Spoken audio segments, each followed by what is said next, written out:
20번. 다음 글의 내용을 적용한 것으로 가장 적절한 것은? 발문만 보면 단순한 독해지문 같지만 이 내용을 보면은 연역 논증과 기납 논증을 구분하는 논리학 교과서 제일 앞에 나오는 바로 그런 내용이 소개되어 있습니다. 시험장에서 이런 거 처음 보고 읽고 풀기는 당연히 어렵고요. 사전에 내가 논리 공부를 하면서 이런 기초적인 내용을 알아둬야 시험장에서 호로록 읽고 쉽고 빠르게 문제도 풀 수 있어요. 거기서 경쟁력이 나오는 거고요. 자, 그런데 이 문제를 풀기 전에 연역과 귀납을 구분하는 두 가지 관점에 대해서 알아볼 거예요. 크게 A 관점과 B 관점이 있는데 지금까지 수능 피셀 리트에는 A 관점이 나왔어요. 그런데 지금 20번 문제에는 B 관점이 나왔습니다.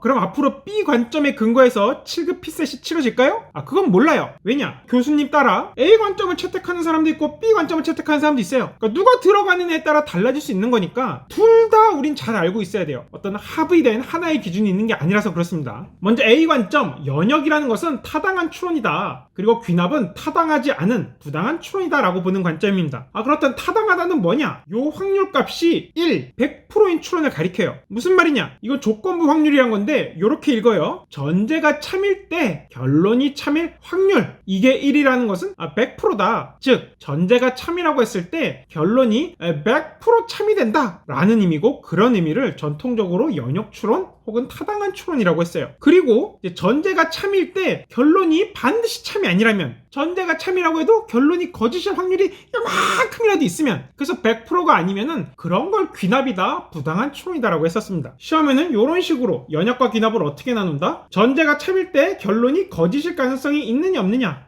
전제가 참일 때 결론이 반드시 참이냐 아니냐, 이렇게 나눴었습니다. 그런데 이에 대한 반론이 있어요. 연역이랑 타당하다는 것은 다른 거다. 연역 논증이란 의도를 기준으로 봐야 된다. 이 CR은 신념도를 가리켜요. 전제가 참일 때 결론이 100% 참이라고 믿는, 그렇게 바라는 그런 의도로 쓰인 논증, 그게 연역 추론이고, 이제 그 가운데 실제로 전제가 참일 때 결론이 100% 참이면 그건 타당한 논증이고, 만약에 연역 추론을 의도했으나 실제로는 이런 게 타당하지 않다면 그것은 부당한 연역 추론이 된다라는 관점이 있습니다. 그래서 첫 번째 이 연역 추론이냐 아니냐는 의도를 기준으로 나누고, 타당하냐 타당하지 않냐는 이 의도가 실제로 실현되었느냐 실현되지 않았느냐, 이걸로 나누는 거죠. A 관점에서는 연역과 귀납을 구분할 때 의도를 생각하지 않았어요. 그런데 B 관점에서는 일단 연역이냐 귀납이냐를 의도 기준으로 나누고, 전제가 참일 때 결론이 100% 참이길 바라면서 그렇게 희망하며 그렇게 믿으며 제시한 추론이 연역 논증. 그런데 그 가운데 실제로 전제가 참일 때 결론이 100% 참이면 그러면 타당한 연역 논증이다. 이러한 의도가 실현되었느냐 실현되지 않았느냐로 한 번 더 나누어서 연역 추론 중에 타당한 추론이 있다, 이런 관점인 거죠. 그래서 앞서 A 관점에 따르면 부당한 연역 논증은 형용 모순이에요. 마치 둥근 사각형처럼 부당하다라는 것은 연역 논증이 아니다라는 말이고, 연역 논증이 아닌 연역 논증, 이건 말이 안 되잖아요. 따라서 형용 모순인 반면에 B 관점에서는 부당한 연역 논증, 이건 형용 모순이 아니죠. 연역 논증을 의도했으나 실제로는 타당하지 않았다, 의도가 실현되지 않은 연역 논증이다 라고 이렇게 정합적으로 해석할 수 있으니까요. 그래서 기존 시험에는 A 관점이 나왔으나 지금 20번 지문은 B 관점이에요. 연역 논증은 전제를 통해 결론이 참이라는 사실을 100% 보장하려는 논증인데, 100% 보장되는 논증이 아니라 하려는 그런 의도로 쓴 그런 바람인 논증인데, 이 가운데 실제로 그러한 의도가 실현된, 그래서 결론의 참을 100% 보장하는 논증은 타당한 논증이라고 한다.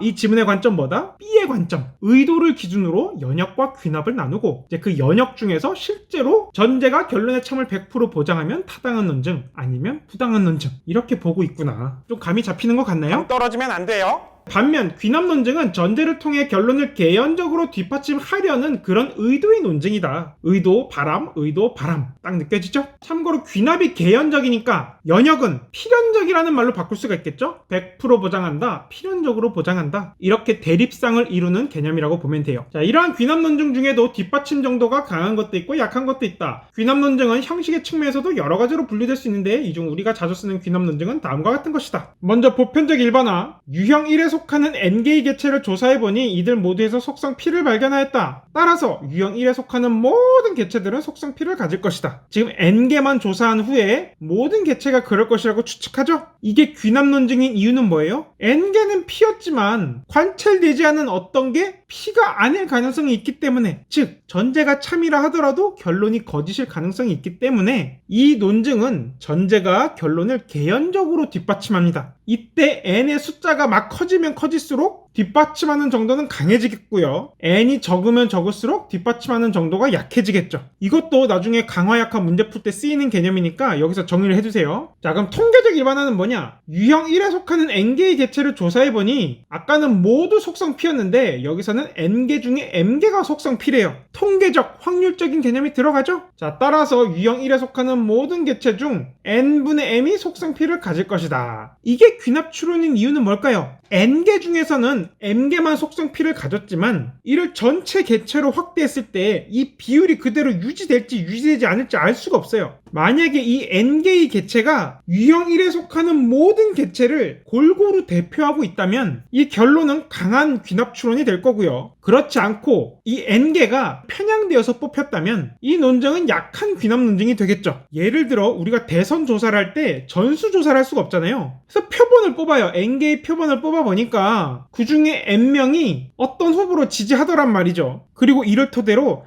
전체 국민 중에 요 정도 비율로 이 후보를 지지할 것이다. 이런 게 일반적인 대선조사, 여론조사인데 이 추론이 설득력이 높으려면 이 N개의 샘플이 모든 개체를 잘 대표하게 골고루 뽑혀야 돼요. 그렇지 않다면 여론조사와 크게 다른 결과가 나타날 수가 있죠. 도널드 트럼프가 처음에 대통령 될 때 분명히 여론조사에서는 지지 안 하는 것 같았는데 모든 개체로 이걸 다 까보니까 생각보다 도널드 트럼프 지지하는 사람들이 너무 많아서 이런 식의 통계적 일반화가 실패했었죠. 자, 그리고 통계적 3단론법. 이거는 3단론법을 조금 약화시킨 상태라고 보면 돼요. 지금 n분의 m은 0보다 크고 1보다 작다 그랬는데 이때 n분의 n을 1로 만들어버리면 통계적 3단론법이 아니라 그냥 3단론법이 돼요. 우리가 아는 가장 유명한 3단론법 뭐예요? 소크라테스형 죽이는 거죠. 모든 사람은 죽는다. 테스형은 사람이다. 따라서 소크라테스형도 죽을 것이다. 사람에 속하는 개체 중 n분의 m이 1이라고 해보는 거예요. 그러면 어떻게 읽을 수 있어요? 사람에 속하는 개체는 모두 다 죽는다는 속성이 있었다. 이때 소크라테스형 개체 알파는 사람에 속한다. 따라서 소크라테스형은 죽을 것이다.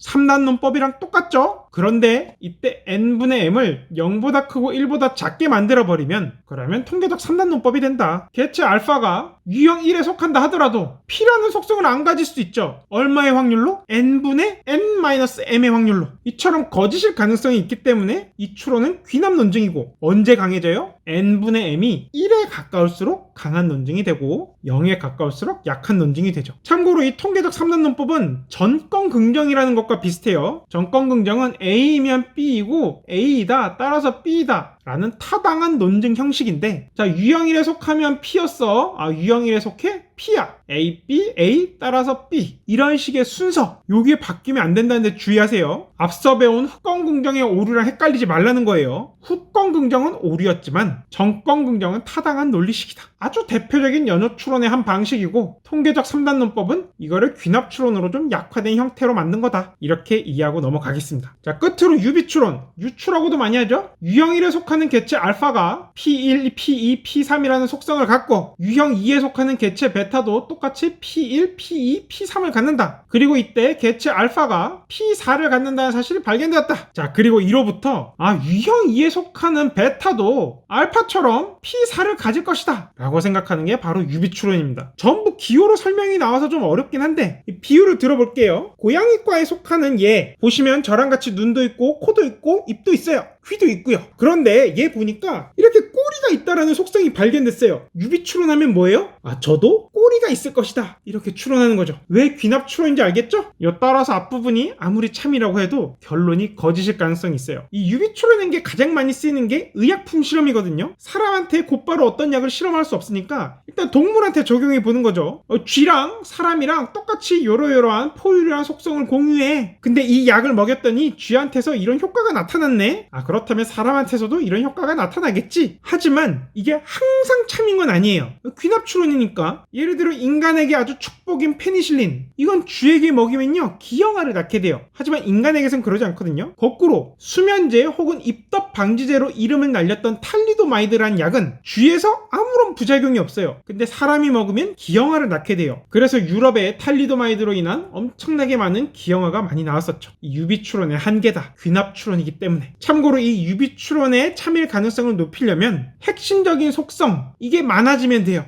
핵심적이지 않은 속성이 많아지는 건 의미가 없고, 내가 추론하고자 하는 이 P4와 관련된 핵심적인 관련된 속성들이 유사한 게 많으면 많을수록 유비추론의 강도는 높아지고요. 이런 핵심적인 부분에서 차이가 커지면 커질수록 강도는 약해지고요. 이렇게 네 가지 추론, 왜 귀납추론인지, 어떻게 하면 강해지고 어떻게 하면 약해지는지 다 정리가 됐죠? 강화, 약화와 관련해서 필수로 알고 있어야 되는 아주 센 기초 상식이었습니다. 하여튼 이 정도 정리한 상태로 선지를 보면 1번 우리나라 공무원 중 여행과 음악을 모두 좋아하는 이들의 비율은 전체의 80%를 넘지 않는다. 따라서 우리나라 공무원 중 여행을 좋아하는 이들의 비율은 전체의 80%를 넘지 않을 것이라는 타당한 논증으로 분리되지 않겠죠? 이게 말도 안 되는 논증이죠. A와 B의 교집합이 80% 이하라고 했어요. 그런데 이를 토대로 A에 속하는 비율이 80% 이하다 라고 말하는 건 진짜 말도 안 되는 거죠. 전혀 타당하지 않고 앞에 나온 귀납추론의 유형에도 전혀 속하는 게 없습니다. 그냥 개소리. 2번 우리나라 전체 공무원 중 100명을 조사해보니 이들 모두가 업무의 70% 이상을 효과적으로 수행하고 있었대요. 주의해야 돼요. 100명 중에 70%가 효과적으로 업무를 수행하는 게 아니라 100명들 이들 모두가 업무의 70% 이상을 효과적으로 수행하는 거예요. 따라서 전체 공무원들,